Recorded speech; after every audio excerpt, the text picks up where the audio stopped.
అడవి ఎంతో అందంగా కనిపిస్తుంది. ఎందుకంటే అదే అడవిలో ఒక గొరెల్ల వ్యవసాయం చేస్తూ ఉండేది. ఒకరోజు అనుకోకుండా ఒక భయంకరమైన ఏనుగు వచ్చి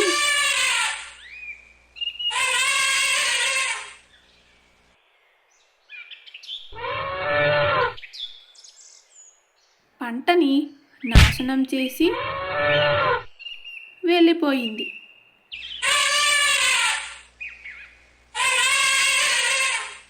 మరుసటి రోజు అది గమనించిన ఆ గొరెల్ల ఎంతో బాధతో అడవికి రాజు అయిన సింహం దగ్గరకు వెళుతుంది.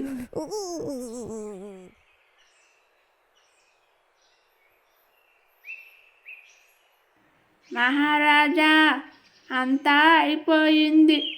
నేను ఎంతో కష్టపడి పండించుకున్న పంటంతా నాశనమయ్యింది. దీనికి కారణం ఒక ఏనుగు మహారాజా. దానిని మీరు ఎలా అయినా పట్టుకోవాలి. గొరెల్లా, నువ్వేమీ బాధపడకు. దాని బారి నుండి నిన్ను, నీ పంటని రక్షించే బాధ్యత నాది. కానీ నేను ఒక్కడిని ఏమీ చెయ్యలేను. నీ సహాయం కూడా కావాలి. తప్పకుండా సహాయం చేస్తాను మహారాజా. ఇంకోసారి ఇలా జరగకూడదు. అలా మాట్లాడుకున్న గొరెల్ల మరియు సింహం ఏనుగు రాక కోసం ఎదురు చూస్తూ ఉన్నారు. కొన్ని రోజుల తరువాత మళ్ళీ ఆ ఏనుగు వచ్చింది. ఆలస్యం చేయకుండా దానిని ఒక వలలో బంధించారు.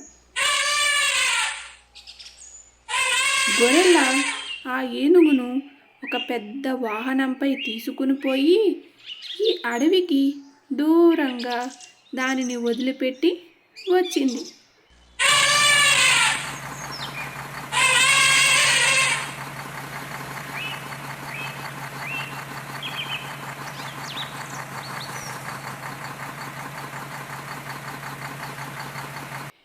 ఇంకా ఆ ఏనుగు బాధ పోయింది అనుకొని గొరెల్ల ఆనందంగా తన వ్యవసాయాన్ని కొనసాగించింది.